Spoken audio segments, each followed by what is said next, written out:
Master minds commerce చదవాలనుకునే 10th inter విద్యార్థుల తొలి ఎంపిక.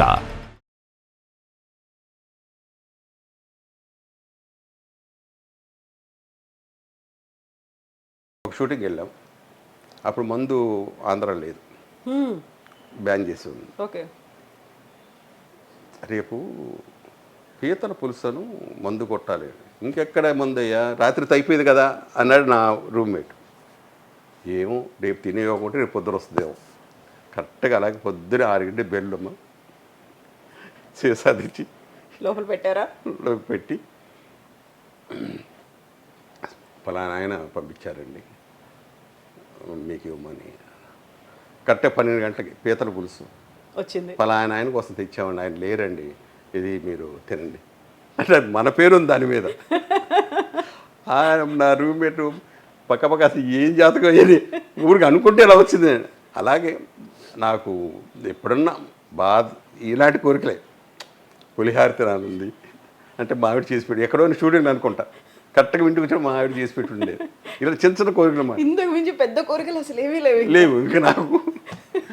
ఇలా అదే నవ్వుకుంటా ఒక్కోసారి నేను పోయి అదేదో సామెత ఉంది, దేవుడు ప్రత్యక్ష అయితే ఏం వరం కోరుకోవాలి, వాడు బిచ్చగాడు ఇదైతే దేవుడు ప్రత్యక్ష ఏం వరం కావాలంటే అది సిల్వర్ దరిగాడు, అదేదో బంగారం దరగచ్చు కదా బొచ్చా.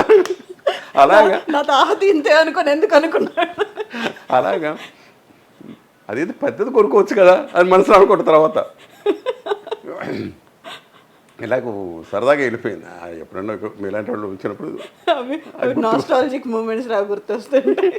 ఇప్పుడు సినిమాలు చేయాలి, ప్రతి సినిమాలో నేను కనిపించాలి, ప్రతి డైరెక్టర్ దగ్గర వర్క్ చేయాలి అనుకున్నప్పుడు ఈ డైరెక్టర్ దగ్గర నేను ఇంకా వర్క్ చేయలేదే అని ఒక ఫీల్, ఒక అదేనమ్మా. జంజాల గారు ఉన్నారు. జంజాల గారిని ఎన్నోసార్లు అడిగా, అంటే నాకు తగ్గ క్యారెక్టర్ లేకపోవచ్చు అందుకే ఆయన ఇవ్వలేదేమో మరి, కానీ ఒక 100 సార్లు అడుగుంటా. ఇంటికి వెళ్ళి అడిగా, సార్ ఒక్క సినిమా చేయాలని మీతో, ఏదో ఒక వేషం మీ ఇష్టం. మాలింగపురం ఉండేది ఆయన, అబ్బాయి బలవలేదు, మీరు చాలా పెద్ద ఆర్టిస్ట్, మీరు డెఫినెట్గా దాన్ని మనం కలిసి చేద్దాం అన్నారు.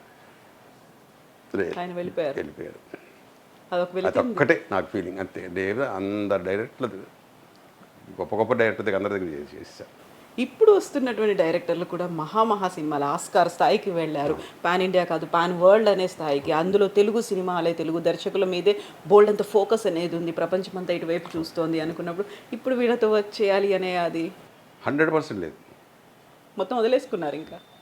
ఎందుకంటే వీళ్ళు గొప్ప డైరెక్టర్లు కావచ్చు, కాదని, కానీ ఎలాంటి డైరెక్టర్ దగ్గర చేశారంటే ఒక క్లోజప్ కెమెరా ఆన్ అవుతుంటుంది, కట్ 5 feet అన్న డైరెక్టర్ దగ్గర చేశారు. కరెక్ట్గా 5వ అడుగులే వచ్చి ఆగిపోవటం కెమెరా. మరి ఒక డైరెక్టర్ చెప్పమనండి, ఇన్ని వేల మంది డైరెక్టర్లు ఉన్నారుగా.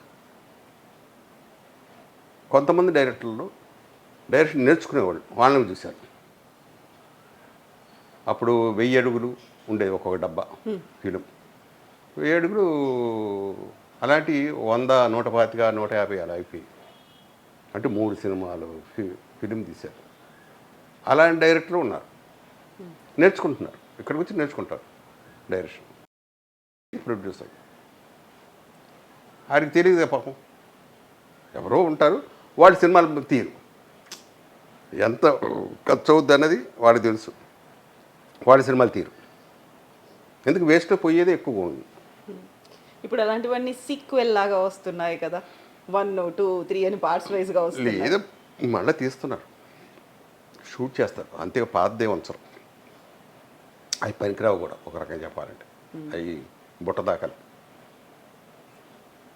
కానీ ఎందుకు వీళ్ళ దగ్గర అన్నది, వీళ్ళు గొప్ప గొప్ప డైరెక్ట్ అవ్వచ్చు, కానీ నాకు అంత వాళ్ళ దగ్గర చేసిన తర్వాత ఇంకా చాలు తృప్తిగా మనం ఉన్నాం, హ్యాపీగా ఉన్నాం. ఒక మంచి సినిమా చేసాం, ఒక ఫ్లాప్ సినిమా కూడా మంచి సినిమా అనుకుంటాను. ఎందుకంటే ఆ డైరెక్టర్లో ఉన్న ఇది ప్రజలకు నచ్చలేదేమో, ఆడికి ఒక ఆలోచన వచ్చిందిగా, అది బాగానే తీసాడు, లేకపోతే సినిమా తీయడుగా. అలాగా ఉండే ఒక డైరెక్టర్ దగ్గర నేను చేశాను, పేరొద్దు, కథ అడిగా, నన్ను బుక్ చేసుకోవడం ఇప్పుడు హీరోగా ఉన్నప్పుడు కథ బుక్ చేసుకోవడానికి వచ్చినప్పుడు అడిగా, కథ ఏంటండి అని. సార్ లొకేషన్లో హైదరాబాద్ వెళ్ళిన చెప్తాను. హైదరాబాద్ వెళ్ళాం, షూటింగ్ ఓపెనింగ్ అన్నాడు. సరే ఓపెనింగ్ వెళ్ళాం. అప్పుడు అక్కడ చెప్తాడు అని. లేదు, సగం సినిమా అయిపోయింది. ఏమయ్యా ఇప్పుడైనా కథ చెప్పాయా అన్నా. సార్ ఇంకా మీకు కథ అర్థం కాలేదు. నాకు అర్థం కావట్లేదు అయ్యా. సినిమా అయిపోయింది, ఫస్ట్ కాపీ అయింది, థియేటర్లో పట్టుకొని ఇప్పటికన్నా కథ చెప్పబోయా అన్న. అలాంటి డైరెక్టర్ దగ్గర కూడా చేసాం నోరు మూసుకొని. అంటే నటించిన మీకే అర్థం కాకపోతే చూసే మాకేం అర్థం అవుతుంది అది కదా. చూస్తామమ్మా కళ్ళతో, అది అర్థం కాలేదు, వినటం కాదు, కళ్ళతో చూస్తున్నాం కదా. నా పక్కన ఒక హీరోయిన్, ఆమె అడిగామ్మా నీకేమన్నా సినిమా ఏమైనా అర్థమైంది. అప్పటి నుంచి అడుగుతున్నాను అంకుల్ అంటుంది. అప్పటి నుంచి అడుగుతున్నాం అంకులు కథ చెప్పమని, ఇప్పటికి చెప్పట్లేదు అని.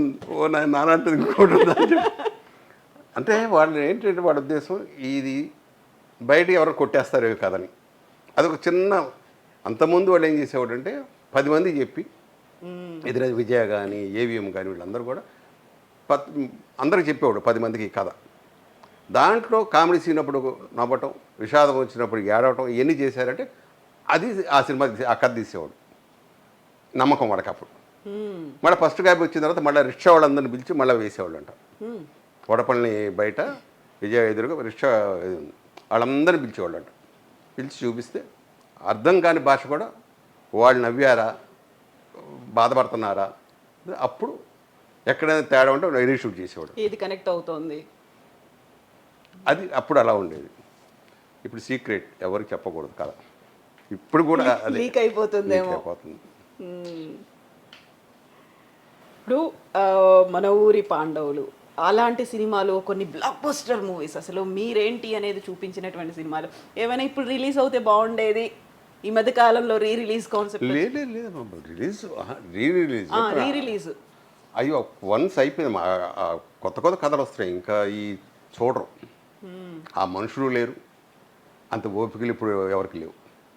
మేము మనోహర్ పాండవులు కావ్యం అనుకునేవాళ్ళం, సినిమా కాదు కావ్యం. అసలు ఒక్కొక్క పాట కృష్ణరాజు గారి ఇంట్రడక్షన్ కానీ అది చూస్తుంటే అది ఎక్కడికో ఉండేది ఆ సినిమా అప్పుడు. ఇప్పుడు అదే సినిమా మేము చూసినా కూడా అంత ఫీల్ అవ్వట్లా. ఇంకెందుకు అని ఇంకో టైపు మన కళకు అలవాటు పడిపోయాం. ఇంకొక ఏదో ఫైట్లో, ఇంకో సాంగ్స్ వల్ల, ఇంకోటి దేనివల్ల మన బ్రెయిన్ మారిపోయింది. ఇంకా అవి మళ్ళీ చూసి అంత ఓపిక ఎవరికి లేవు. మళ్ళీ రిలీజ్ అన్నది వేస్ట్ నా ఉద్దేశం. పబ్లిసిటీ ఖర్చు పెట్టి, డబ్బులు ఖర్చు పెట్టి మళ్ళీ చేసుకోవడం తప్ప. మీ కాలంలో కాంటెంపరీస్గా ఉన్న వాళ్ళు చాలామంది అటు సినిమాతో పాటుగా ఇటు పాలిటిక్స్లోకి ఎంట్రీ అయ్యారు. చాలా ఎంపీలు అయ్యారు, కేంద్ర మంత్రులు అయ్యారు, పార్టీలు పెట్టారు, ఇవన్నీ అయ్యాయి.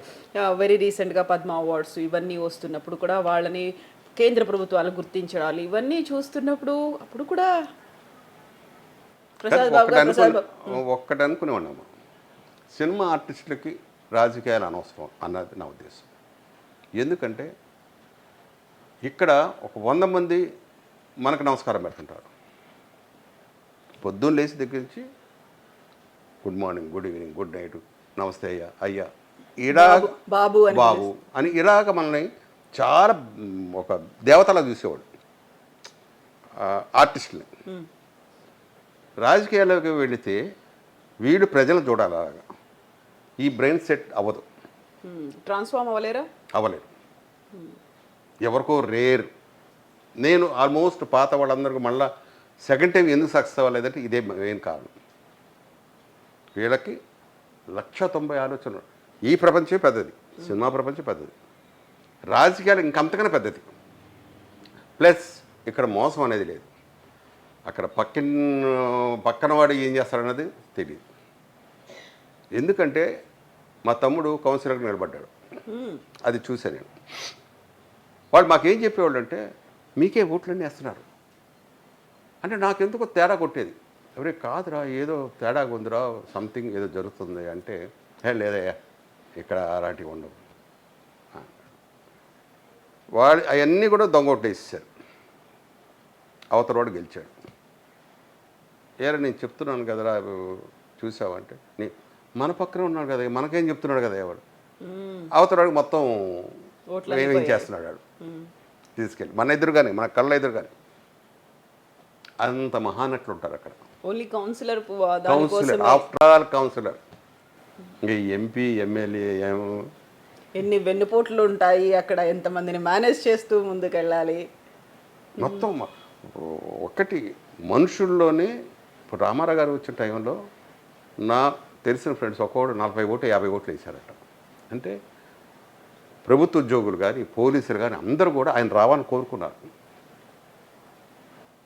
అందుకని పోలీసులు పక్కకి వెళ్ళిపోయేవాడు, ప్రభుత్వ ఉద్యోగులు పక్కకి వెళ్ళి ఆ సీట్ బొక్కిచ్చేసి పక్కకి వెళ్ళిపోయేవాడు.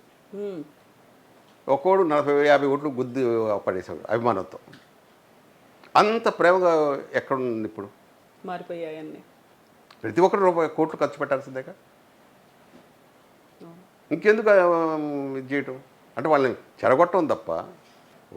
బియ్యం రూపాయికి 2 రూపాయలకి ఇచ్చి, టీ ఏమో 10 రూపాయలు ఇక్కడ. వాళ్ళని చెడగొట్టమే కదా.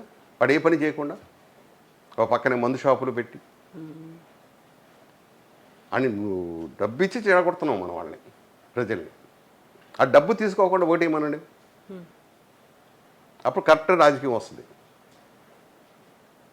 చాలామందికి మేము ఖర్చు పెట్టలేదు వచ్చేసామంటే ఉత్తమాటలే. ఎవడొకడు ఖర్చు పెట్టాల్సిందే. ఖర్చు పెట్టండి వాళ్ళు వినరు మాట అండి. అందుకు రాజకీయాలన్నా కూడా నాకు అసలు ఓటు వేయడానికి వెళ్ళేవాడు కాదు. ఇప్పుడు వేస్తున్నారా లేదా? లేదమ్మా. అవునా? అసలు ఎప్పుడు ఓటు వేయలేదు? ఇప్పుడు ఒక్కసారి రోసీ గారి టైంలో వేసాను. హైదరాబాద్లో ఉందా మీకు? అప్పుడు హైదరాబాద్లో ఉండేది. అప్పుడు రోసీ గారి దీనికి వేశాను. అంటే ఆయన వస్తే గొప్ప పనులు జరుగుతాయని, అలాంటి వాడు వస్తే మంచి పనులు చేస్తాడని. మళ్ళీ ఆ తర్వాత ఎప్పుడూ వెళ్ళలేదు? ఇంకా వెళ్ళాను. ఓకే. దాన్ని రెన్యువల్ అనేది చేసుకున్నారా ఓటర్ ఐడిని? అది పట్టించుకో, పక్కన పడిస్తే అసలు. అవునా? ఎందుకు ఇదే మెయిన్. ఎందుకో నచ్చదు.